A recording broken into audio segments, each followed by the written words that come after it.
หยุ่มมึงอยู่แห้งบ่คือบ่แห้งแท้เจ้าคือบ่เอาคู่มาใส่สบายดีป้าลุงอยู่สบายดีอยู่เอาหยุ่มเบิ้งบัดนี้หน้าเป็นหยังหน้าคือมุมแท้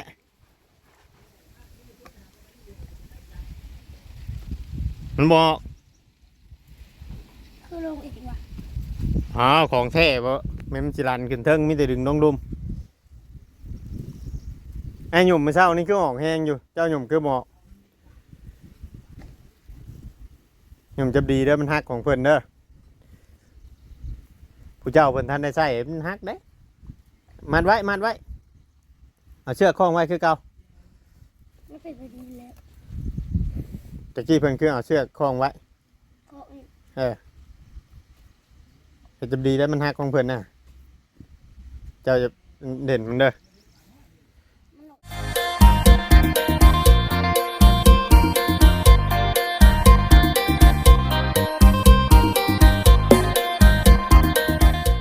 กับทักทายสบายดี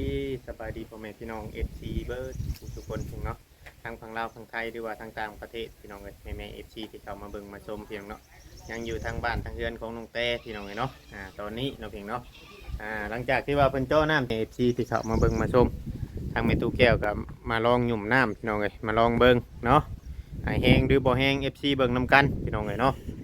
ทางหลานเพิ่นพี่น้องเนาะทางน้องทิ้งไปนอนอยู่ใช้2 มื้อหา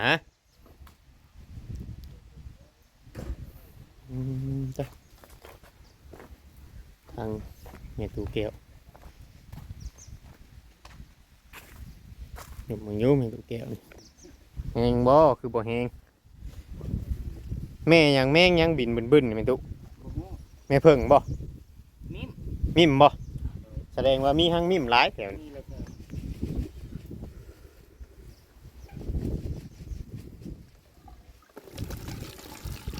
แห้งอยู่เนาะตู้เนาะแห้งอยู่แล้ว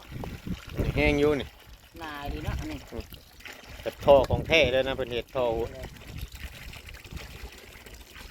มันต่างกันในกับของเบาดีเนาะต่างกันเนาะ อันนี้ก็สองอันเป็นกระจ้างกัน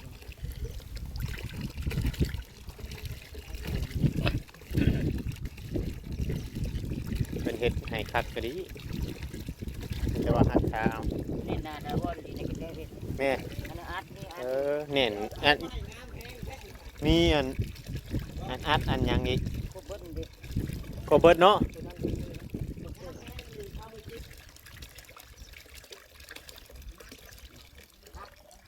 มันบริดี บ่มันบ่ดีขึ้นดอกตู้บ่เป็นหยังเนาะเพราะว่ามัน มาดำติดมัดเนี้ยยังคือ มันยังอยากขุ่นอยู่เนาะตู้เนาะ เอาตัวคนแล้วมาทัดโดด เฮาตรงถ้าเฮาหยุ่มโลนหยุ่มเรื่อยเนาะ คือแล้วมันจะใส่เนาะ หยุ่มเรื่อยมันจังสิใส่ มันใจคืออันใดเอาใดลงมันบ่คือแล้วดีแล้วน้ำแห้ง อืม เดียว ห่างแห้งเนาะตู้แต่ว่าตัวนั้นแต่ทำบิดน่ะบ่ได้แห้งบ่เจ้าหยุ่มบ่ก็บ่ใส่ปานใดมีแต่ว่าให้เราหยุ่มมือไว้แหละมันบกมันหยังก็นั่นนะมันหยุ่มไว้อ๋อเอ้าบ่เห็นได้เสามาใหม่บ่นี่ โอ้ยสบายดี ฮะ ได้เสามาใหม่แล้ว อืม เสามาจิกจบดีพี่น้อง แล้วสิเอามันไผสิเอาใส่บัด จะบอกเห็นว่าหลังจากที่สร้างมาเฮ็ดตัวนี้แหละก็สิเอารวมกับตัวนี้เลยนะ โอ้ช่างจูได้เฮ็ด อันนี้ก็ยังบ่ฮู้ ยังบ่ฮู้บ่ แม่นเพราะว่าลอง เจ้าคือเว้ามื้อนั้นคือว่าเขาเบาเก้าจ้ะ ที่จะ ห ว่า ลายคนก็ว่าอยากให้เอาเบาเก้าแต่เพิ่นบ่ว่างอะไร โอ้เพิ่นยังบ่ว่าง เพิ่นยังบ่ว่างคือว่าเสา5เสา6ก็เลยว่าบางที่ก็นี่แหละสิทำสร้างมาเฮ็ดห้องน้ำ อื เฮาม เฮ็ดเฮาก็สิไล่ราคาเพิ่นตีราคา อันเขาเจ้าฝากเงินมาน่ะฝากมาแต่ไทยน่ะเจ้าเอาห้านได้คือว่า1,020ค่อยเอาคือว่ามีแต่1,040บางค่อยเอาแถว หั นั้น นหันดังทีมันเป็นบางห้านได้ ฮะ หันดังที หันนั่งที แม่ ชัวร์อยู่บ่เคยเอาประจำบ่ แม่เคยเอาประจำแต่ว่าเวลาที่เฮาโอนนี่เฮาต้องไปแจ้งเพิ่นก่อนนะเวลาเงินเข้าลายหรือว่าสมมุติว่า10,000 บาทเพิ่นก็อยากให้แจ้งเพิ่นว่าบ่ได้โอนมาเพิ่นยันมันเป็นบัญชีม้า อื ซั่น ม เลยมันก็เป็นบางห้านคือห้านตัวลุ่มก็300อันนะมื้อละ300มันก็เป็นบางห้านได้แต่ละห้านมัน เพราะว่า ราคาบ่ซ้ำกัน เพราะว่าบางบ่อนนั่น มันบ่ชัวร์ย้อนแบบว่าเงินอันที่เงินเข้าเงินออกแบบว่าบางเทื่อคำเงินเข้าหลายเขาก็บ่อยาก แม่นแม่น บ่อยากซนหั้นนะ แม่น โอนเงินเข้าหลายบางหันนี่เขาบ่เอาเขาจะรับแต่บ่เกิน 20,000 แม่น บางหัน ถ้าว่ามีเงินหลายเพิ่นต้องให้เอาบัตรสปอร์ตไปยืนยันบ่เอาหั่นน่ะพี่น้องเพื่อความปลอดภัยบ่ว่าจังไดเฮาก็ยังบ่ฮู้มันก็เป็นบางห้านพี่น้องมันก็บ่ได้เสมอไปคือห้านแตกเงินนั่นแหละว่าง่ายๆเนาะบางห้านก็บางหันเพิ่นก็บ่รับถ้าว่าเฮาโอนเงินเข้ามาแบบบ่รู้จักต้นปลายสาเหตุ แม่ บางหันเพิ่นบ่รับถ้าเงินไทยพี่น้องว่าเฮาเว้าคุยกันในเรื่องเงินไทยเพราะว่าคุมื้อนี้นั่นการโอนเงินเข้ามาน่ะมันที่1,000น่ะ40 บาท แม่น แต่ปกติน่ะ20 บาทแต่ก่อน แต่ก่อนให้10 บาทนะแต่ก่อน แม่น มื้อละ10 บาทแต่ก่อน เดี๋ยวนี้นั่นมันยับขึ้น มัน ค่าช่วง เป็นบางห้านพี่น้องว่า ช่วงบัญชีอันถึกปิดนี่เนาะ แม่นอันนี้กับบัญชีสมมุติว่าเงินเข้าลายมันก็ปิดได้นี่ก็ได้ แต่ว่าอันเรื่องเสาตัวนี้นั่นบ่ได้เกี่ยวกับพวกสร้างตัวมามุงหลังคาทุกคนบ่ บ่ อื บ่เห็น ม ในอธิบายสู่คนฟังเลยหั่นนะเพราะว่ามันก็ทางผู้หลักผู้ใหญ่เพิ่นก็จักให้มันเห็นโครงแบบว่ามุ่งไว้หั่นนะ คันสิท่าเพิ่นมันบัดคือโพดเนาะ ไว้ท่าเว้า9กับที่26แต่ว่าเราจังว่างอะนะ เออ มื้อนี้ก็5กับวันที่23ก็ยังบ่ทันมุ่งสิได้นี่ อืม นี่แหละก็เลยสั่งมาแล้วเฮาก็สิเว้าเรื่องค่าสร้างเว้ารวมมานะเอาขึ้นเสาแล้วก็ใส่แมงโซล่าอันนี้อันนะประมาณนี้เลย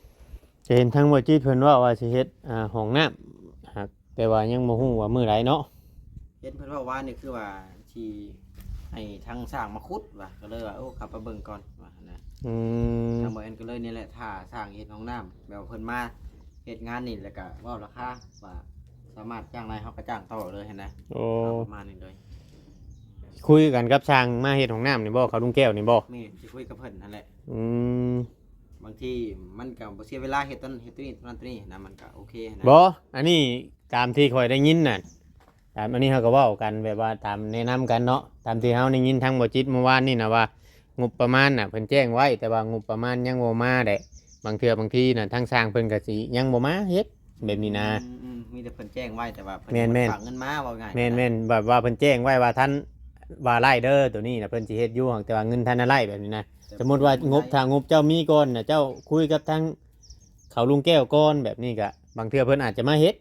อันนี้งบมันก็ยังบ่หลายนะเพิ่นฝากเงินมาก็ไปซื้อเครื่องซื้อของก็ถือว่าเบิดหลายเติบเลยนะ อืม ที่ไร่เฮ็ดนี่ก็ตกอยู่3ล้านปลายแล้วหั่นนะ อืม แต่ว่าเข้าก็ยังบ่ได้ซื้อเข้าก็ขั้นต่ำก็600,000 700,000เนาะ เออ รับผู้แลกเข้านะ ครับอยาก7แสนพุ่นมันจะ 600,000ปลายเกับ7พุ่นเลยมันก็ตกไปได้4ล้านแล้วเด้บัดนี้ บัดนี้ทางน้องเตเพิ่นสิมามื้อใด ทางน้องแต่นะสิเดินทางมามื้อนี้ โอ้ เดินทางมาแล้วคือว่าเพิ่นจะมานอนอยู่นี้ มาพักอยู่เตียงนี่ก่อน เตียง ตื่นมาได้จังขึ้นแบบนี้บ่ คือการขึ้นบ้านนี่ทางแม่เพิ่นว่าให้ขึ้นบ่26กับ29ใน2มื้อนี่แต่ว่าบ่เอ็นน่ะยังบ่แน่ใจว่าจะขึ้นมื้อใด แล้วทีนี้น้องเพิ่นเดินทางมาก่อนก็แบบว่าบ่อยากให้ท่าหึงก็สิขึ้น26หั่นน่ะ อื ประมาณนี้ก็คือการขึ้นก็คือบ่แอนว่าในคลิปนั่นแหละก็มีแต่ว่าแต่งคัดห้า ธรรมดาเนาะ ธรรมดาเพราะว่าเฮาบ่มีงบสิไปซื้อของอยู่ของกินหาพี่หาน้องมาหั่นแหละมันก็ โอ้ สิเบิดหลายเฮาบ่ได้มีงบนำจำนวนนั้นหั่น อื นะ ม ถ้าว่ามีงบเฮาก็สิเฮ็ดเป็นพิธีอยู่หั่นน่ะแต่ว่าอันนี้เฮาก็มีแต่ว่าหาแม่ตุกแก้วบ่ยกตัวอย่างเพิ่นเป็นผู้เฒ่าเนาะมาย่อคันให้แล้วก็เอิ้นใส่แนวใดมันดีๆให้แหละว่าง่ายก็ได้ โดย อืม ก็คือว่าอันเช้านี้มีแต่ว่ารอสร้างที่มาเฮ็ดห้องครัวนี้ห้องอันนี้ แม่นเช่านี่ก็ราคา300,000 อืม 300,000ตังหาเพิ่นน้ำแน่ก็ เพิ่นก็แก้มาให้เนาะเลิกไก่วะ ถ้าว่าเฮาสิสั่งเช้าหนึ่งมันบ่มีคนเอามาให้เนาะ บ่มีดอกบ่มี จังว่ามันมอเจาะก็เลยสั่งมาเลยก็ เพราะข่อยว่าเพิ่นยังหามาให้เจ้าถึกอยู่ได้3แสน แม่นปกติ500,000 5แสนพุ่น เนา เนาะ ไม่จิกคักเด้ ไม่แกนเนาะ ไม่เก่นครับแบบ มานี่ก็ต้องคัดได้อนี่บ่คัดบ่ เรื่องคัดนี่ปล่อยให้เป็นอนาคตเฮายังบ่ฮู้นะว่าสิคัด ยันว่าคัดคือพวกที่ผ่านมานี่ ก็คือการคัดนี่มันบ่มีอันไฟฟ้ามันก็บ่มีเพื่อจะไปซื้ออันแนวคัดคือว่าโอลิมา บ่คำว่าเจ้าอันเอาสร้างแก้วนะเครื่องมือเราหลาย มันเรื่องเครื่องฉบอกฉวันเราโตแบบไล่สายก็มีแม่น อันนี้แหละเฮาก็สิเราสั่งแก้วนี่แหละ ที่เพิ่นมาเห็นเฮากัน ห้องน้ำนี่แม่นสิอยู่หมุงนี่เด้อห้องน้ำนี่เนาะ เห็นบ่จิตว่าข้าวว่าสิอยู่บ่นี่ที่แรกๆว่าตกลงกันญี่ปุ่นเลยเพิ่นเปลี่ยนใจว่ามา เพราะว่าก๊อกอยู่ทางนั้นเด้อเนาะ แม่นก็เลยว่าย้ายมาทางนี้นะ อืม โอเคนะ อืม ก็คือว่าที่แรกๆคิดว่าเว้ากะลินกับบ่จิตนี่ว่าเอาบ่นี่แล้วมันว่าเอาอลีนะ เอ้ย คือว่า เอา เอาบ่ พี่ นี่ น้องเอ้ย พี่น้องเอ้ย มีแต่ว่ารอเบิ่งเนาะสิเป็นแบบไรในปล่อยให้เป็นไปตามงานผู้รักผู้ใหญ่เพิ่นวางไว้เนาะ แม่นผู้รักผู้ใหญ่ให้เฮาลงมือเฮาก็ลงมือนะพี่น้องเอ้ย เอาไปตามผู้รักผู้ใหญ่เพิ่นเพราะว่าเฮาสิเฮ็ดไป ตอน ชุมชีชุมหาหรือว่านั่นนี่ก็บ่ได้เพราะว่าต้องไปตามเพิ่นแต่เงินก็ต้องรอทางผู้รักผู้ใหญ่เพิ่น พี่น้องเอ้ยเนาะ พิ่วางแผนไว้ โดยนี่แหละพี่น้องเอ้ยถือว่าซ้ำนี่ก็ถือว่านั่นแหละมีแต่ว่ารอดีแล้วน้องเพิ่นก็สิได้ห้องครัวห้องนอนอยู่รุม เพิ่นก็ นะ นะ เปิดรถมายังบ่จะคิดเลย นี่แหละน้ำกอกเพิ่นก็แล้วแล้วแหละเมื่อวานนี้จักซีเมนต์เบิดจักถังเมื่อวานนี่บ่เวียงเมื่อก่อนทางเขาบ่จิตจักซีเมนต์น้ำเบิดจักถังคือว่านั่นเด้อพี่น้องเอ้ยเนาะมันก็ห่มมันก็เย็นดีแล้วบัดนี้พี่น้องเอ้ยมาจากจุดนี้ห่มก็เย็นดีแล้ว ไปต่อทางเรือนตูแก้วคันบัดนี้พี่น้องเอ้ยเนาะจากเพิ่นเฮ็ดอีหยังทางน่ะว่าก็ดีใจนะแม่ตู้เพิ่นอยู่เพิ่นก็คือว่าเห็นเสาเห็นหยังมาแบบนั้นแล้วคือว่าเตรียมนะบ่แม่ตู้เพิ่นเอาเสาเอาหยังมาในเตรียมเด้อเจ้าก็เนาะมื้อใดเพิ่นเว้าน่ะ เดี๋ยวมื้ออื่น มื้ออื่นบ่มื้ออื่นเพิ่นสิมาลงมือเคิง ช่างสิมามื้ออื่น อ๋อเตรียมน้ำล้างถ้วยล้างบวงไว้เนาะ ฮักนี่ ใครดอกมีน้ำเจ้าต้องหยุ่มมาได้ให้มันนอนเด้อมันยังใหม่อยู่มันยังอยากแรงอยู่ มื้อแรงพุ่นได้สิ บะแดงเนี่ยหยุ่มไว้ได้ให้น้ำนอนลงไม่ได้ก็ได้นะก็แม่นได้ใช้ เลยมันว่าเฮาถ้าเฮาไปหยุ่มมาใช้รถมันแบบยังขุ่นอยู่เด้มันยังใหม่ มันก็ได้นอนเลย แม่นถือว่าแห้งคักอยู่น้ำเพิ่นเนาะ ออกหลายเนาะ ออกลายเพิ่นแก้เสามาไว้แล้วพี่น้องก็สิอยู่มุงนั้นเสาเพิ่นแต่ว่าเป็นเฮ็ดเฮือนทรงต่ำเป็นเฮือนโตนะเสาโตก็คักอยู่ดอกงามอยู่ดอกเนาะตามที่ทางรักผู้ใหญ่เพิ่นทรงให้เฮาเบิ่งเนาะทรงบ้านทรงแบบบ้านแบบหยังให้เบิ่งก็งามอยู่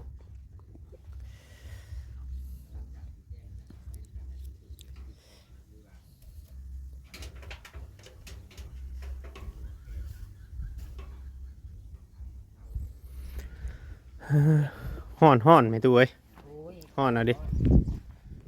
พวกเที่ยงน่ะ เป็นช่วงแดดกำลังกล้าเนาะ โอ้ย เขาน้องแต่ก็คือว่าสิขึ้นมามื้อนี้บ่ มื้อนี้บ่ คือทางบ่อแอนเพิ่นว่าสิขึ้นมามื้อนี้ มื้อนี้ก็ย้ายมื้ออื่นไปแล้วฮอดเนาะ บ่ฮอดดอกมื้อนี้แล้ว ขึ้นรถแล้วบ่แหละ จังว่าเพิ่น แน่ เว้าว่ามามื้อนี้มันบ่ได้ไกลปานใดได้แม่นตุ สารวัตรบ่ นี่ หลายเติมแล้วช่วงแรกเขามาแต่กลางคืนเห็นเมียบอกน้อยมาเมื่อบ้านมันก็เมื่อกลางคืน10 โมงมันเมื่อมื้อเช้าหรอฮะบ้านเมียเบาเด้อจ้ะก็เอ้ยเมียเราแหละมันเมื่อบ่ได้มันเมื่อแต่กลางคืน10 โมงพาลูกมันเมื่อ อันนั้นมันอยู่เลยลงไปอีกอันน่ะ เลยบ่ แม่น เออ อยู่ไกล ไก่กลัว เนาะ แม่นฮ้อนน่ะดิ ฮ้อน จักโมงเพิ่นแล้วเมื่อวานนี่แม่ตุ ค่อยอันแบกอะ ชุมเบาอันชุมเบาจิตเบานี่เพิ่นกินข้าวแล้วเขาเมียนพาข้าวแล้วค่อยก็มือหาเฮ็ด เอาเจ้าไปพุ่นเด้อเมื่อวาน ไป เจ้ามาแต่เพิ่นเลิกแล้ว น้ำมากระทิงนี่เด้ อืม ก็มันก็ได้แมงขนูนนี่เด้มาให้เลย โดย เมื่อเช้านี่มันก็ลูกแล้วมันก็ไปแต่เด็กมากินนี่เด้มากินข้าว อืม บอกบ่ฟังจังสิไปใช่แล้วมันดีใจอยู่ดอกมันเห็นน้ำเห็นเด้น้ำบ่อาบเปื้อนได้บ่ได้เกิดมันทิ้งนี่เลยเด้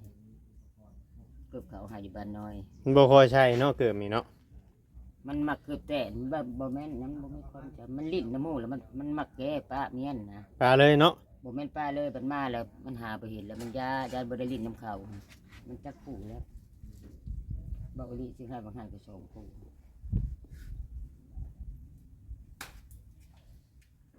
บ่เป็นตาเราเกือบโชคเกือบเจ็บใครจะเกิดมันดำมันน่าจะ25,000 นี่แหละพี่น้องเอ้ยเสาที่เบาคุยเอามาให้ก็ถือว่าโอเคหลายพี่น้องเอ้ยไม่จิกแบบนี้แหละไม่จิกแบบสั้นๆ ไม้แก่น ไม่จิกหลอดโอ้ยใส่จะลืม มันบ่ได้ โหนพี่น้องเอ้ยโหนอะดิ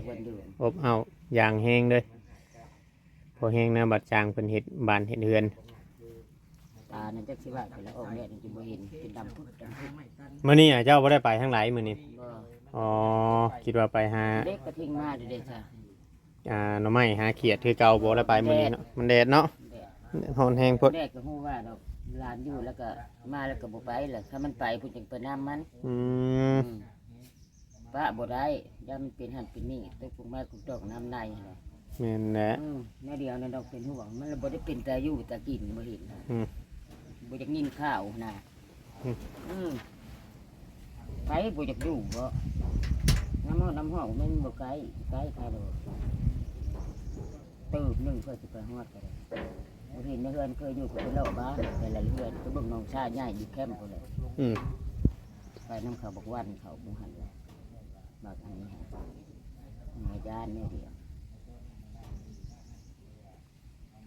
นี่ควรไปใส่แล้วไปเตือนมันไปเลยมันบ่ได้ฮู้ได้กลับ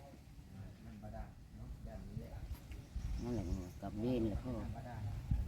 จะขึ้นหลายนะไปกลับเล่นมึงให้เอาเพิ่นไปหากินน้ำนี่ไปหาไม้เนี่ยมานี่ไปหาเนาะกำลังสิได้แล้ว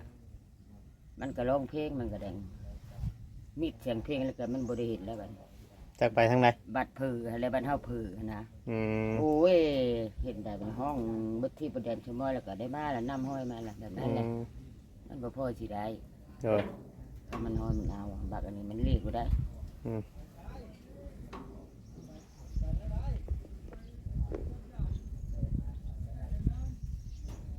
ไปกันจิกจันก็บ่เห็นปีนี่ว่าสิไปบักดังก็ได้ค่อยได้แล้วบ่เห็น มันอย่าห้องแล้วเบิ่ง ย่ามีก็มีอยู่ได้เอาไปตามดอกมันบ่ชูห้อง ผู้เดินมาเลยเกือบกับบ่ใช่ ใช่ได้เอาไปพุดเลยครับเกิดไม่ไหม้เช้านี่ไปทิ่มใช้อย่างว่าอยู่เดือนนี้เบิ่งความเป็นข้าวนะเบาะเกิมฮะไปทิ่ม หน้าจักเป็นไปถึกไปจังมุมเมาหน้าน่ะ กูเบิดแล้ว ฮะ มันนอนมันเอาเหือไข่ให้แล้วเบิ่งกว่าแกงขามที่มันคนดำได้บักอันนี้ข้าวคนตู้นี่อยู่ได้ดีแล้วมือฮะเบิ่งฮะ ยัง ผู้เดียวก็บ่พูดให้ยากไป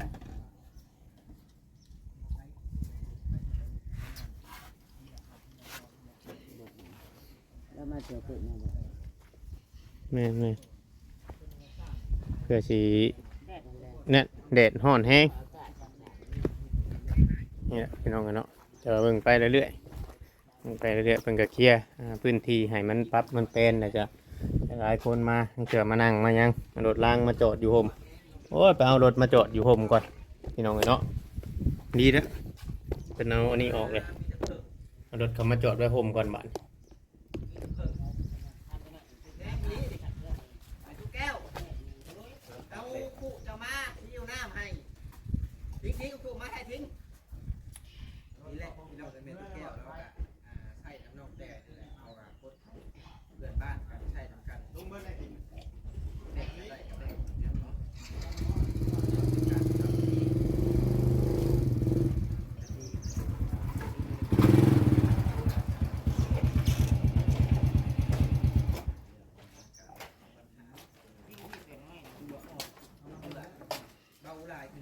รถกลับมาไว้ผมเอาพี่น้องเลยคลิปนี้ก็สิประมาณนี้แหละผิดพลาดต้องกับขอโทษขออภัยนะไม่เอฟซีเด้อพี่น้องเลยเนาะสำหรับบ้านเทือนของน้องเตทาง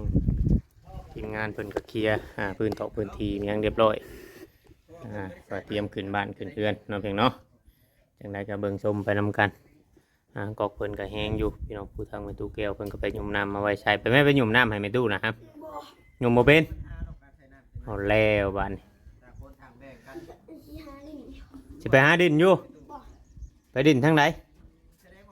ผู้ใดใคร ทางให้น้องแต่ใหญ่โพ